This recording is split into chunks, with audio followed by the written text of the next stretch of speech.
Hello and welcome everyone to the year-end 2020, so November and December 2020 eclipse season broadcast. We're going to talk today about what's coming up for the month-end November eclipse and the mid-December eclipse, including the critical dates and degrees you're going to want to have a look at in your sidereal natal chart, and the dates you're going to want to keep an eye on as we move through the eclipse season and as we move through 2021. So these eclipses will play out and affect us through all of next year. Welcome. It's good to be here. I'm excited to talk about this stuff today. We're going to talk we're going to recap eclipses in general, right? And then we're going to talk a little bit about both of the eclipses that are coming. We're going to talk about how you can learn more about how to navigate eclipses. If you need a refresher, I have a video about that, and I will share that with you today. And then we're also going to go over what degrees you want to have a look at in your sidereal natal chart. And we're going to take a look at what dates you want to keep an eye on. So grab a pen and paper, grab your sidereal natal chart. If you don't have it, there's a link in the video description above or below, depending on whether you're watching on Facebook or YouTube. There's a link where you can go to the website and use a free chart calculator to find out your sidereal natal sign placements. You're specifically concerned with your sidereal rising sign and your sidereal sun sign. And so thank you for joining me. If anyone is watching live, I know a couple of you were planning to. If anyone's watching live, let me know in the comments if you're with me. It looks like we are live on YouTube properly and broadcasting live on Facebook properly, but I don't see that anyone's joined me on Facebook, although I know that a few of you are planning to. But welcome to the broadcast. I'm going to get the comments all pulled up and my notes situated in front of me. What I'd like to encourage you to do is if you have questions as we go through the broadcast, please let me know in the comments. And if you can see me and hear me okay, please let me know. That way, if there's any technical issues, we can take care of them early on. But welcome to November and December 2020 eclipses, critical dates and degrees that you'll need to know. Today, like I said, we're going to be talking about the upcoming November 30th and December 14th eclipses, the last two of this year. This is like kind of our third eclipse season of this year. I want to say the very year, at the beginning of the year, we had eclipses hitting us, I believe in January too, even, not just December of last year. But we're going to be going over all the important information that you need to know about these two upcoming eclipses. Now, keep in mind, eclipses, they mark profound periods of change in our lives.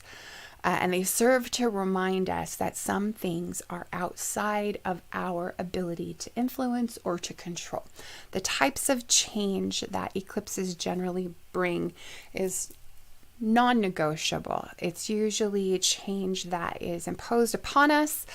And so we're not able to do much other than adjust to it, react to it, adapt to it. And I see Danielle is joining us from Facebook, and she says she can hear us and see us okay on Facebook. That's fantastic. If anyone is watching from YouTube, let me know in the YouTube comments if you can hear me and see me okay. That'd be wonderful. I'm going to keep this kind of by default on the Facebook comments, since I know, Danielle, that you're here. That way I can kind of keep an eye on if you are commenting as we go. And then I'll periodically, hopefully, remember to bounce back and forth between the two tabs and check. Someday I will master integrated live stream commenting, but I haven't figured that out yet. Hopefully soon, though. But thanks for joining me on the live stream. So what we're going to do is cover the eclipse season. Like I said, we're going to take a look at the degrees. That's how you're going to know if you're going to be personally affected. And we're going to take a look at whether that effect will be challenging or easy for you to accommodate into your life, and what dates, like I said, you're going to need to keep your eye on in the coming year if you are directly affected by any of these two upcoming eclipses. Okay. So my aim, as always, is to provide guidance for you on how you can consciously use the energy of the transiting planets to affect your life in a positive way, right? The idea is we want to learn to respond to our transits and not just react to them. We want to engage with them. We want to be able to use them effectively. Astrological energy is energy that we can capitalize on, and so we can rail against it and fight it, or we can jump in and we can use it directly, right? And so I want to help you understand how you can use your upcoming transits in a helpful and positive and beneficial way. I'm Phaedra, for those of you who might be new to the broadcast or new to Mystick, Physick, Astrology. I'm the astrologer and artist of Mystick, Physick, Astrology, and I use Western sidereal astrology in my practice. So today we're specifically concerned with looking at your chart through the Fag and Bradley zodiac lens. And really what I like to do is help you reconnect with your soul purpose and remember why it is you came into this life to begin with, because sometimes we forget, right? So I want to invite you, as we dive in here, to please like and share the broadcast, tag a friend if you know someone who might be interested in joining us or following the conversation that we're going to have today. And please consider following Mystick Physick on Facebook, and be sure to just subscribe to the YouTube channel. What I want to start with as we go here is kind of a short recap on eclipses and how they function. And I'm not going to go into full detail because I do have a more in-depth broadcast just on eclipses in general that is linked in the video description. And I would invite you to watch that to learn a little bit more about how to navigate eclipse season, how you can leverage eclipse energy, and how you can move through it with hopefully a minimum of disruption. And that particular video is valuable information no matter what zodiac you prefer to use in your astrology practice, whether you use tropical, whether you use any of the sidereal Ayanamsha, Fag and Bradley, Krishnamurti, Lahiri, doesn't matter. That information is valid regardless of how you practice your practice. And so I'd invite you to watch it, kind of give yourself an opportunity to be refreshed on some of the information that is really going to be critical to have on hand as we move through the coming months. Okay. So eclipses happen in 18 to 24 month-long cycles in pairs of signs that sit opposite each other in the zodiac, right? They're many, many times stronger than a typical new or full moon. And they can activate the house and sign exactly opposite from the one in which they occur. So these are important things to remember about eclipses. The way they function is they tend to expose what's hidden from your awareness, including secrets, including deception, including just hidden information. And they bring to light that essential information that you need. Okay. And so this is why sometimes at eclipse time, we might encourage you as astrologers to hold off on making major decisions or starting a big initiation or something of that sort, just because the eclipse has information that it needs to reveal to you. You don't have all the information, and that information may affect the path that you ultimately choose forward. And so you want to hopefully hold off to take action until you have that information in hand, so you don't make a misstep or get started in the wrong direction, right? Now, another type of thing that eclipses can do is they can force change upon us. We talked about this just a second ago, earlier in the broadcast. So this tying off or avoiding. Okay, so just be aware that is one way that eclipses can work as we move through the experiences that they bring. I don't see any comments on YouTube yet, so that's good. I'm just going to jump back to Facebook because I know Danielle is joining us. So the way that we experience this, excuse me, I just lost my notes. They force necessary change that we have to adapt to. It might be change that we've just been uncomfortable with facing, or change that we haven't been ready to deal with, even though it's been needed and necessary and is what we need as we move forward in our own lives. Maybe forcing us to deal with uncomfortable situations or uncomfortable decisions. But eclipse season brings with it a great deal of change, and that change is typically endings or brand new beginnings. And it can be strongest for folks who have a personal planet or a point. Typically, we're looking at the angles near the eclipse degree itself. We may also still be affected, though, if the eclipse falls within our sun or rising sign, even if we don't share a degree in our chart with the degree of the eclipse. Okay. And so this change that the eclipse bring is typically, like I was saying earlier, tied to events outside our ability to control. We can only accommodate those changes willingly or unwillingly, right? We can either do it with acceptance and surrender and grace, or with resistance and fight. But the change is upon us. We can't stop it. It's really not beneficial to you to fight it or resist it. It's much more beneficial to you to understand what this change is about and how you can best adapt to it. And that's really what the purpose of this broadcast is for. So like I was saying, if you need a more in-depth exploration of how eclipses function in our lives and how to navigate them, check out my video, 3 Important Eclipse Essentials You Need to Know. I've linked to it in the video description. And in that video, what I cover is how eclipses can affect you, how to determine whether any given eclipse will affect you directly, like we're going to do today on this broadcast, and how and why you'll be affected and what you can do to prepare. Okay. And so let's now kind of move into the meat of this broadcast, where we're going to take a quick look at how you can know whether either of the 2 upcoming eclipses, November 30th or December 14th, will affect you directly. And keep in mind, we are using the Fagan-Bradley sidereal zodiac for this broadcast. And if you need to look up your sidereal sign placements, use the online calculator at mystickphysick.com/sidereal tools to find out, absolutely free. And like I said, you're particularly concerned at eclipse time with your rising sign and your sun sign. Okay. And so to kind of set the stage for where we're at, using the Fagan-Bradley sidereal zodiac, we entered a new series of eclipses, the Taurus Scorpio eclipse cycle, beginning June 5th of this year. Okay, so just about 6 months ago or so. And this eclipse series will last through May 15th of 2022. So we have about a 2-year window. We're experiencing eclipses in the Taurus Scorpio pair of signs in our charts, and it's going to directly affect activities governed by the houses that those 2 signs fall into in your own sidereal natal chart. Okay. And so what this means is that a new period of change began unfolding for those of us who are affected by this eclipse series in early April of this year, because keep in mind, eclipses have a window of effect. The actual eclipse event itself has a window of effect of generally around 60 days before or after the eclipse itself. This is the effect of the eclipse orb, if that makes sense. Now, April is when we began feeling the leading edge influence of this eclipse series, even though the very first eclipse didn't take place until June.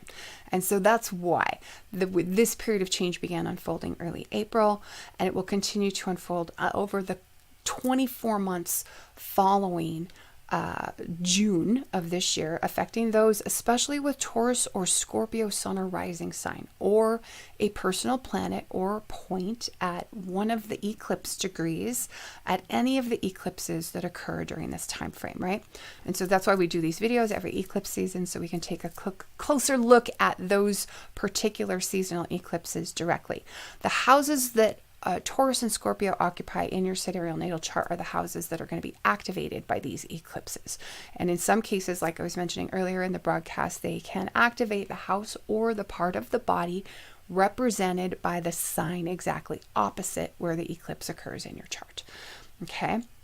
So the first eclipse we're going to take a look at today, and this is where you're going to want to have your chart handy. You're going to want to have a pen or pencil to take notes, maybe a piece of scratch paper, or your calendar, your day planner, whatever it is.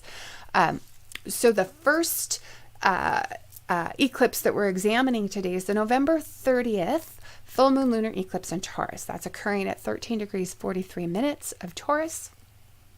And for this particular eclipse, you're going to want to check, actually kind of for, I think, all of them in this series, earth and water signs are primarily affected. So you're going to be looking for a personal planet, keeping in mind the personal planets are the sun, moon, Mercury, Venus, and Mars. Or a point such as an angle, your ascendant, descendant, midheaven, or imam coli, at or near 13 or 14 degrees of Taurus, Scorpio, Pisces, Cancer, Virgo, or Capricorn. Okay, those are the earth and water signs. or the water and earth signs, I guess I should say. Now, we're concerned particularly with personal planets or points that are within plus or minus, say, 4-ish or 5-ish degrees of either side of this point in the chart, right? Although the effect is more intense the closer they are to the actual eclipse degree. And we're at 13, like I said, 13 degrees 43 minutes of Taurus is where this full moon lunar eclipse is taking place at, right? So here's where you want to have your pen and paper and your calendar. If you are personally affected by the November 30th full moon lunar eclipse in Taurus, you can expect, you'll want to keep an eye on, you can expect to potentially receive eclipse news at any of the following dates. Now, October 1st, 2020, which of course is going back, so you might want to think back to the beginning of October, and then the end of October, October 31st, so Halloween. Those were the first 2 dates activated by this particular lunar eclipse in Taurus. Of course, the lunar eclipse date itself, which is November 30th, and usually the week before and after can be pretty intense. That may be when your eclipse event or eclipse news shows up. December 29th is also a date to keep an eye on where you could receive eclipse news or have a related event happen. And then again, January 28th of 2021. Okay. And I see Danielle has a question here. Just one moment. Let's take a look at this question. What is the meaning of the eclipse opposition to natal Venus? So typically, Danielle, when the eclipse is making contact, especially strong contact like that, where it's an opposition, where it's one of the main Ptolemaic aspects, typically with Venus, it's going to impact us either related to our relationships or related to finances and money. And so those are the 2 areas that you will want to keep an eye on there. Okay. But we can take a look at that a little bit more closely if you like. We can do a personal get together to go over that, or something of that nature. But there may be more information as we move through the breakdown on these eclipses that might help answer that question even more as well. Okay, so back to this eclipse. If you have Taurus sun or rising, because this is taking place in Taurus, or a personal planet or point at 13 or 14 degrees of Scorpio, Taurus, Leo, or Aquarius, the fixed signs, experiences brought up by this particular eclipse will be much more challenging for you, but they will also bring greater growth and learning potential. That's the important thing to keep in mind. When we have difficult eclipses or difficult lunations, difficult aspects and transits at all, the important thing to keep in mind is, yes, they're difficult, but they challenge us and they force us to learn and grow. And that's the important thing to remember. They may be more difficult, but oftentimes they are much more valuable than transits and eclipses which hit us with what we consider like the easier aspects, the trines or the sextiles. That's easy flowing energy, but it's also easy to let the opportunities slip past you, not tapping into them. And that's what we don't want to do, right? Now, if this is you, if you're affected by the lunar eclipse, November 30th, that particular eclipse degree, 13 or 14 degrees, right, will be reactivated for you at the full moons coming up next year in February, May, August, and November of 2021. Those are the important full moons to watch in the coming year. Those full moons will reactivate, so you'll have your news or events that happens within this 2-month before or after window of November 30th. That's when the news or the event will take place. And then as you hit those full moons coming up next year, February, May, August, and November, further developments will happen related to that same theme, that same set of circumstances, that same set of events that'll continue to unfold at those particular full moon points. Okay. Now, if you have a personal planet or point at 13 or 14 degrees of Cancer, Capricorn, Virgo, or Pisces, this will likely be a less challenging eclipse for you. But here's the caveat, like we were mentioning, it will require much more conscious effort and much more intentional action on your part if you wish to tap into and capture the eclipse energy. Okay. Now, the eclipse degree, if this is you, Cancer, Capricorn, Virgo, or Pisces, in this case, the eclipse degree is reactivated for you. I scrolled a little too far. At the full moons in February. No. I scrolled back too far now, trying to reorient myself. Be reactivated for you at the full moons in January, March, May, July, and September of 2021. Okay. So those are the full moons that you'll want to keep an eye on next year. If you have a personal planet or point at 13 or 14 degrees of Cancer, Capricorn, Virgo, or Pisces. Okay.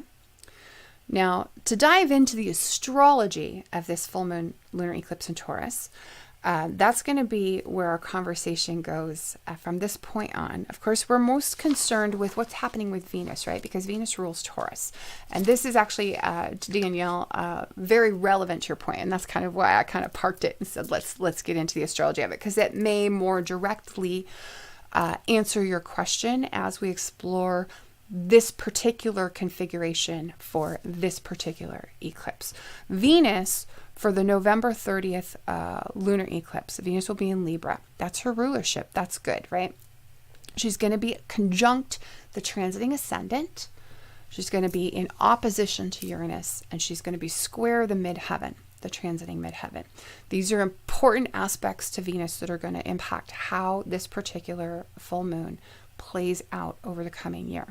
Mercury on the 30th will be making a sextile to the Jupiter-Saturn conjunction and a little bit wider sextile to Pluto. I believe. Is it wider to Pluto? I don't remember. And I don't have that data in front of me, so I'm not going to worry about it at this moment. This full moon in Taurus, though, is very likely to be destabilizing. This is the important thing to know. And it's because of the influence of Uranus in his opposition to Venus. This destabilization, this could be in the form of upheaval due to a sudden change of heart, right? When we're talking about Venus, involving a partnership matter. And that, if that's the case for you, that could trigger a change of status to the relationship itself. And this is where that square to the midheaven comes in. The midheaven is always about the status of something, right?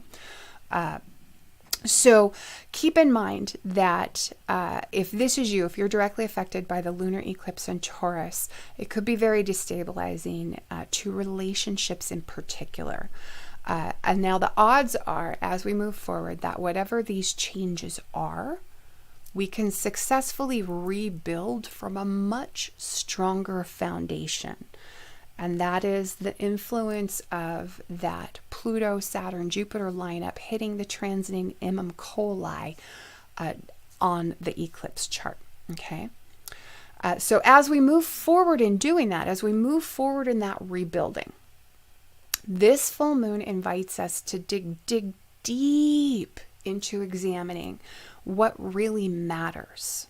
Okay, so these are the important things that I kind of want to direct your attention to as you're looking at how this eclipse, how these points interact in your own chart and what houses may be activated for you. This eclipse is encouraging us to follow our desires. That's the Venus conjunct the ascendant, right? It's encouraging us to follow our desires, but in doing so, we're forced to ask ourselves some meaningful questions about what those desires are. And so what I want you to kind of consider as we move closer to November 30th, and as the eclipse events unfold for you, as your eclipse news is delivered, I want you to consider some points. I want you to consider what gives you a sense of security. And potentially even what gives you a sense of financial stability. Now, notice I didn't say what gives you security and what gives you financial stability, because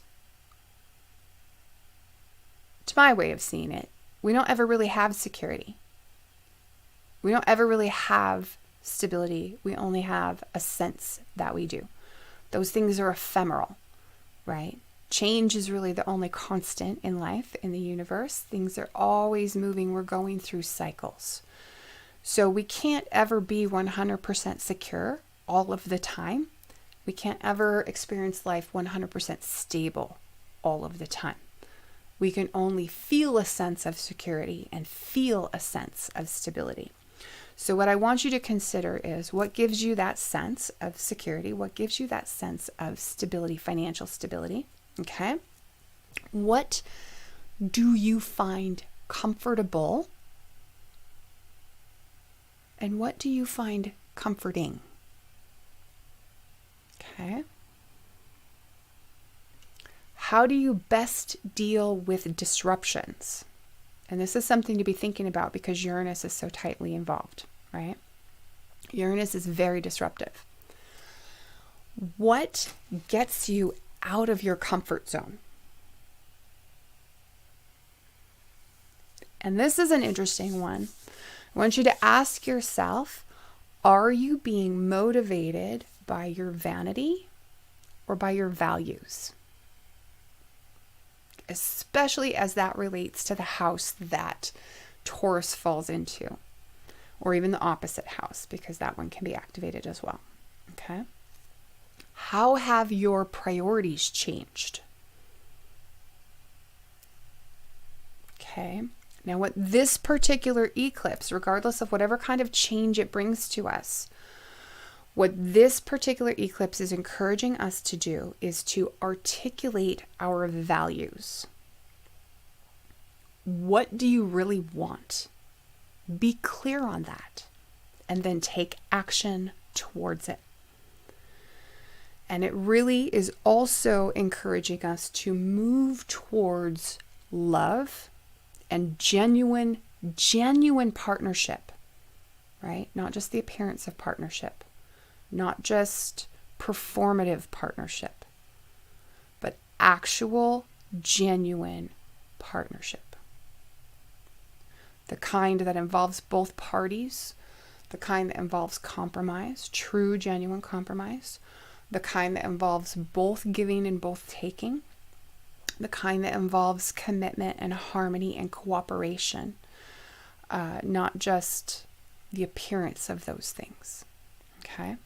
Where both partners are brought along for the ride and things are not one-sided.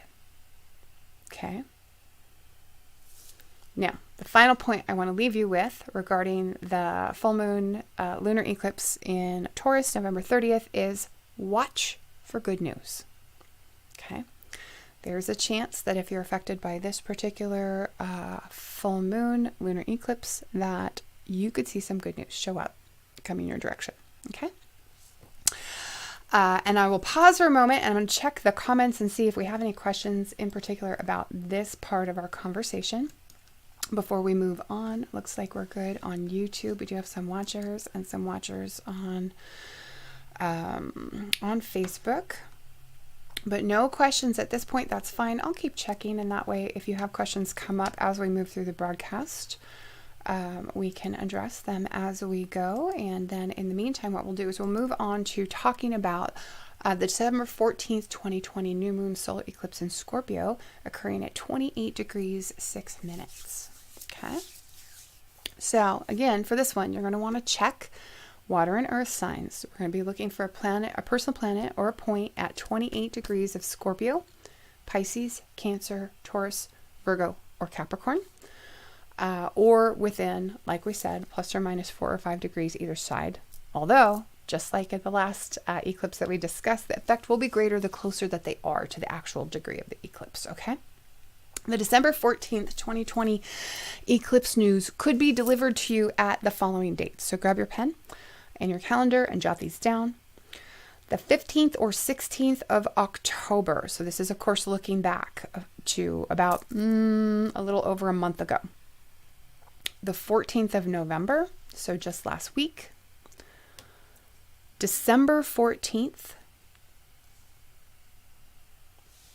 the 12th or 13th of January 2021, and the 11th or 12th of February 2021. Okay.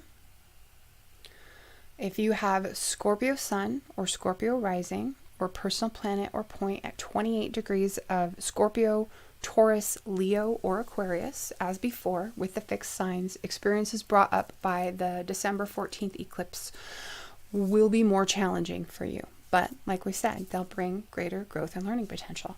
Okay. The eclipse degree, if this is you, will be reactivated for you at the new moons coming up next year in March, June, September, and December. Those are the 4 to keep an eye on. Okay. Now, if you have a personal planet or point at 28 degrees of Cancer, Capricorn, Virgo, or Pisces, this will likely be a less challenging new moon for you. But as we said before, it'll require much more intentional action and conscious effort on your part if you want to tap into that eclipse energy and leverage it for your own benefit. Okay. Now, this eclipse degree will be reactivated for you if you have a planet or point at 28 degrees Cancer, Capricorn, Virgo, or Pisces. It'll be reactivated for you at the new moons coming up next year in February, April, June, August, and October 2021. Okay.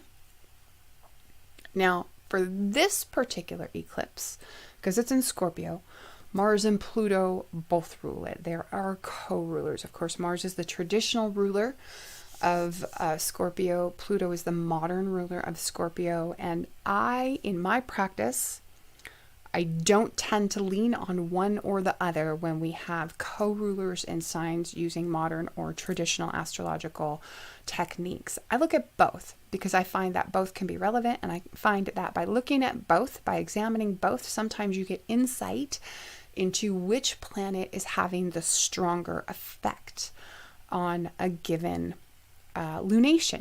Okay. Danielle says, oops, hold on, let me move my notes. So close to your natal Mercury, I'm guessing you know what, or I'm guessing I know what it's about. Oh yes, so you may have a pretty good clue, knowing your chart as well as you do, Danielle, for sure.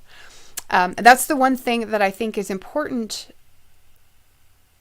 to remember, to keep in mind about using a journal, an astrological journal, or making notes in your planner or your calendar about events that happen to you at significant astrological events, because then you can look back over time and you can piece together the patterns and you can get a very clear picture, especially when we're talking about eclipses, of what the eclipses are about for you as they move through the series.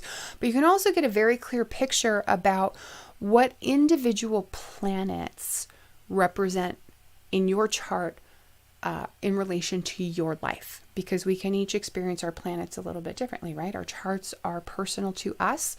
The way these things unfold, the effects, all of that is very personal.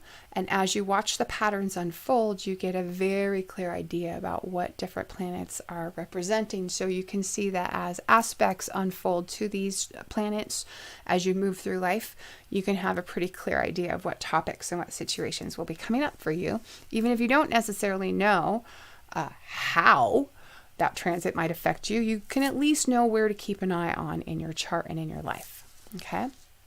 Now, I also want to call out this particular solar eclipse is on the south node, and that's kind of relevant to how we are going to experience it. I didn't take a look at the Taurus eclipse, which node that was on. It's on the north node.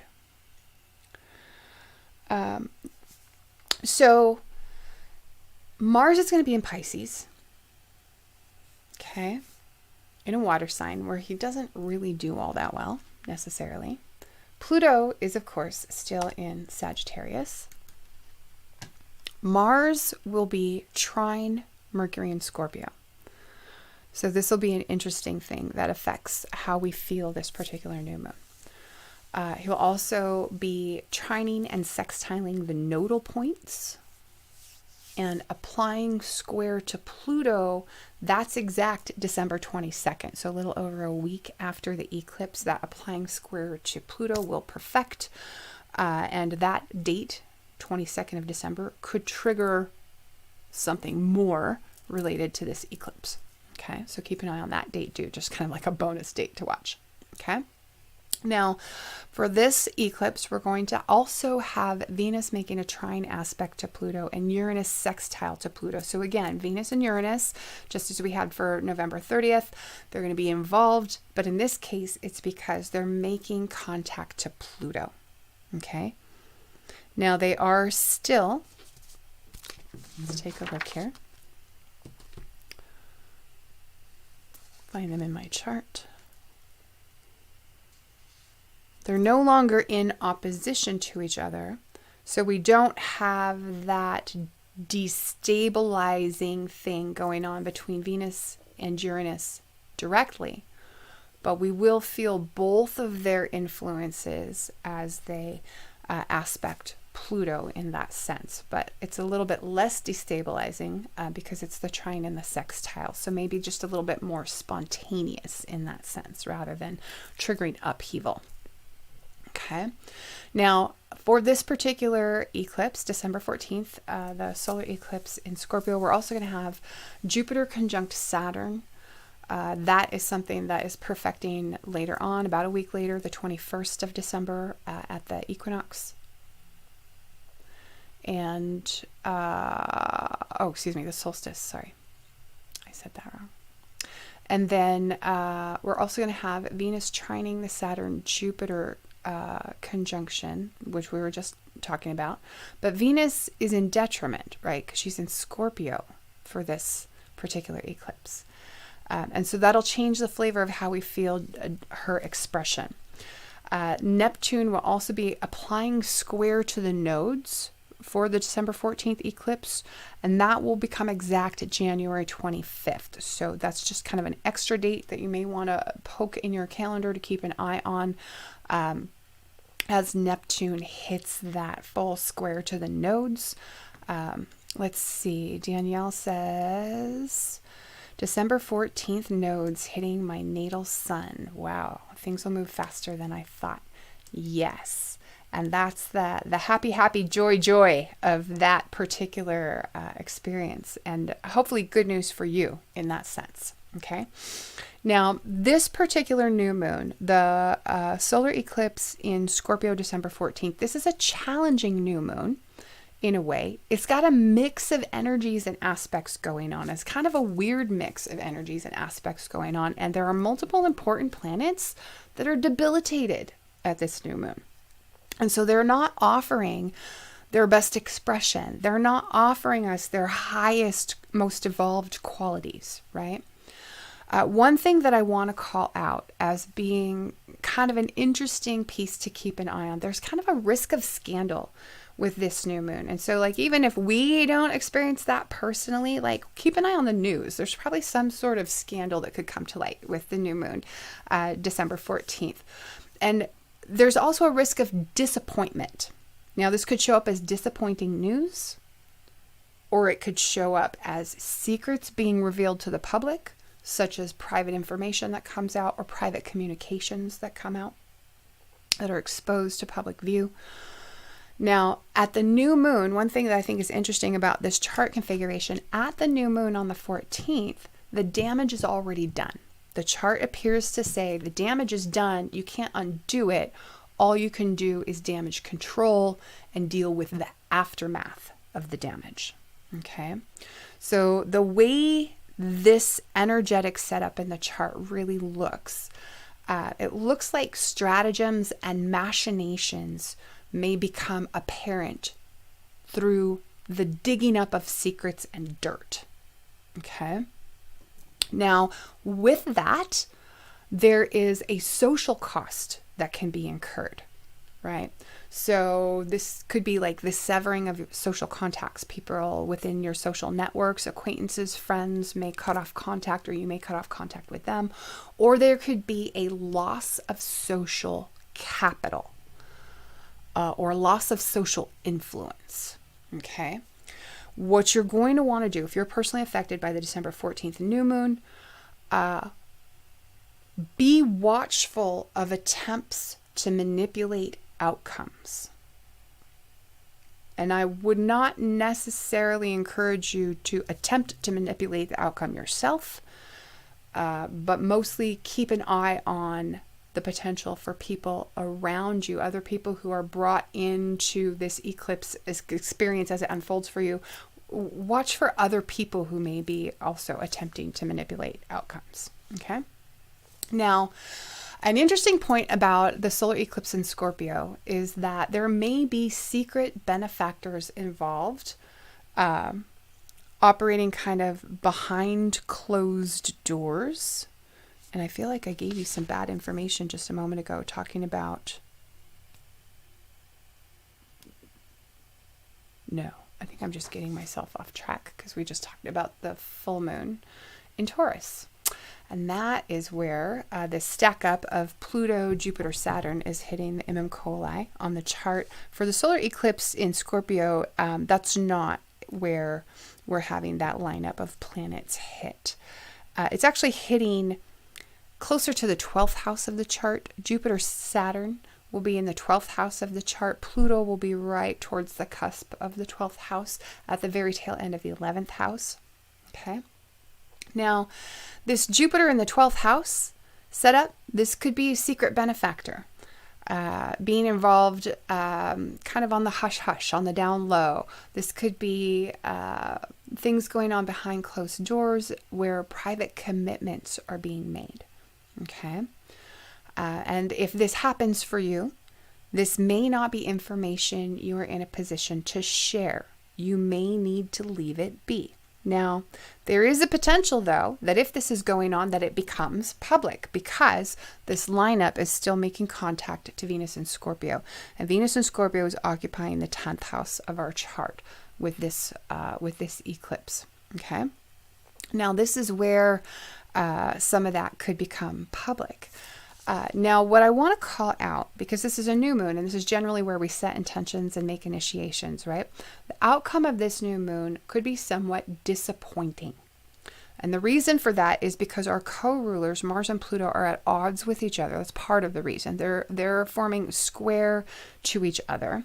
And of course, Mars is in not so compatible Pisces, like we said. So this indicates to me, the way I kind of work with the modern and traditional rulers of the planet, this square between them, to me, says that we could be seeing conflict between like the old guard and the new guard in some way, whatever that means for your situation.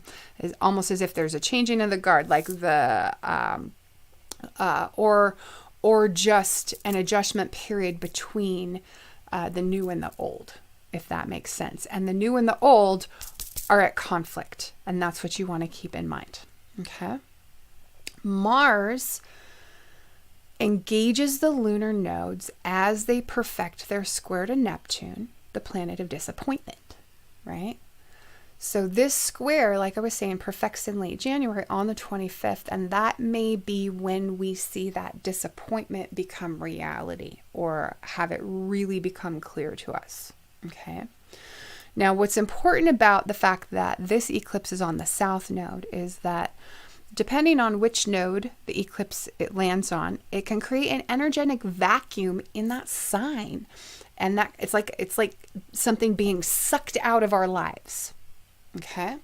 Now, with a solar eclipse, typically, if it's a person, it would be a man or a male figure in our lives, but it could be a thing, right?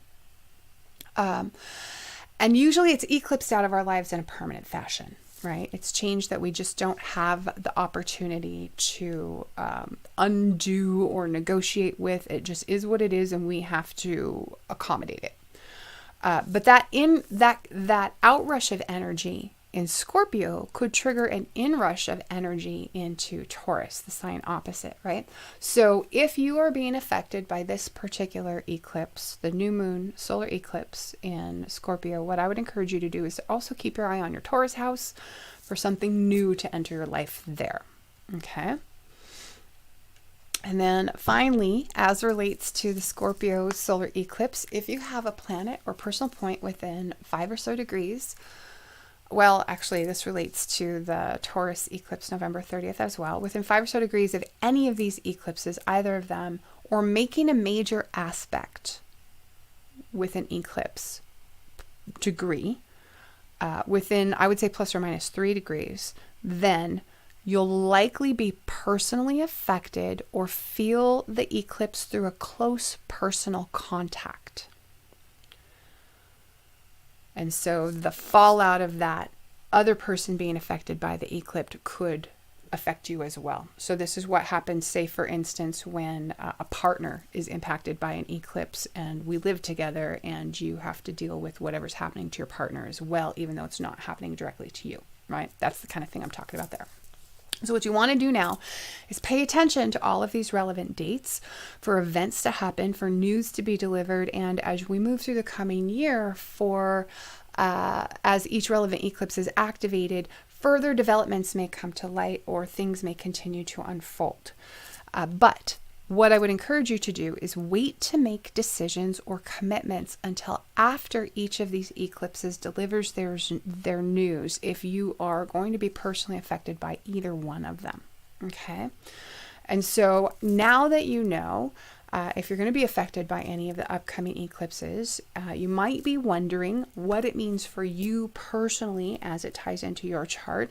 And I've created a way to help you with that. We actually rolled it out earlier this year. And so what I want to invite you to do is to, if you like, book a mini eclipse insights reading with me. You can reach out to me either through direct message or just comment here and I'll contact you and we can set that up for you.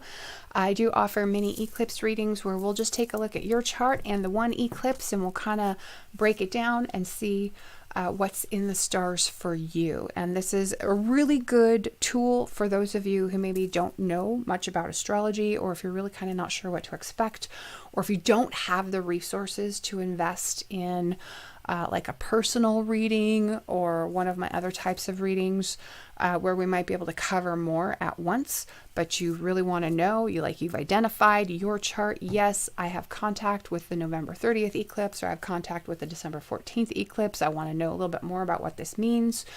Reach out to me. We can book you an Eclipse Insights reading and take a closer look at that for you. And like I said, it's really great if you don't know much about astrology and you're kind of not sure what to expect in your case, and especially if you don't have the resources to invest in a more in-depth reading.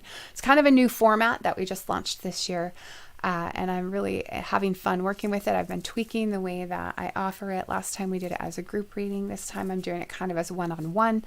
But feel free to reach out to me if you want more information about how to book one of those. And what I'm going to do real quick here is double check the comments on YouTube. No questions there. And then jump back to Facebook and see where we're at. If anyone has any last questions or comments about the broadcast, that pretty much wraps it for January, November and December 2020 eclipse season, the final eclipse season of 2020. Thank God 2020 is almost over. I don't know if y'all feel the way I feel about 2020, but it cannot, seriously, not let the door hit it in the ass on the way out. That's how I feel.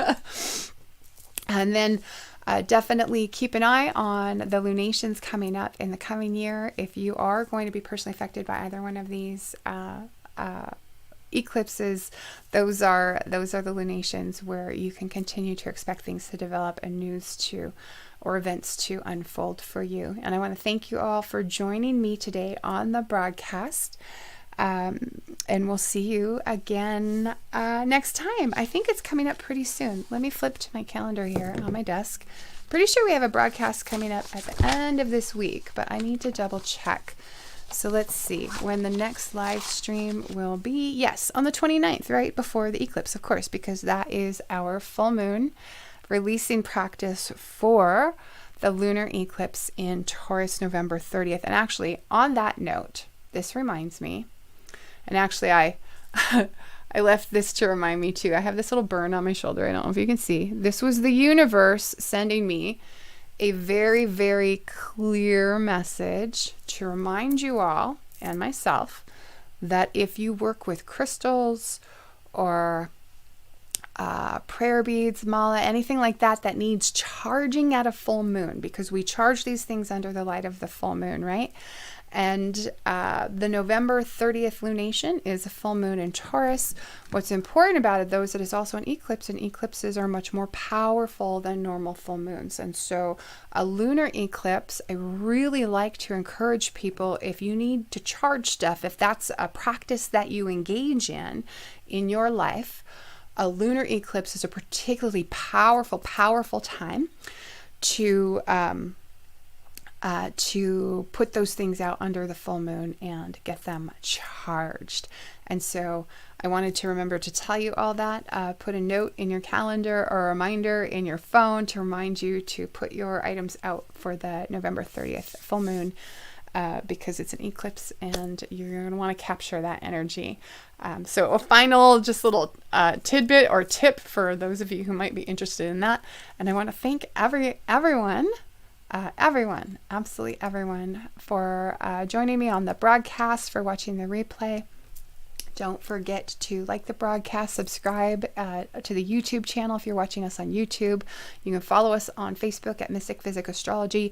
You can also join my private community on Facebook, the Sidereal Insights community on Facebook, if you like to participate there, or if you want to be involved in other discussion. And we'll see you again on the 29th, coming up on Sunday. Thanks again for joining me. Bye-bye.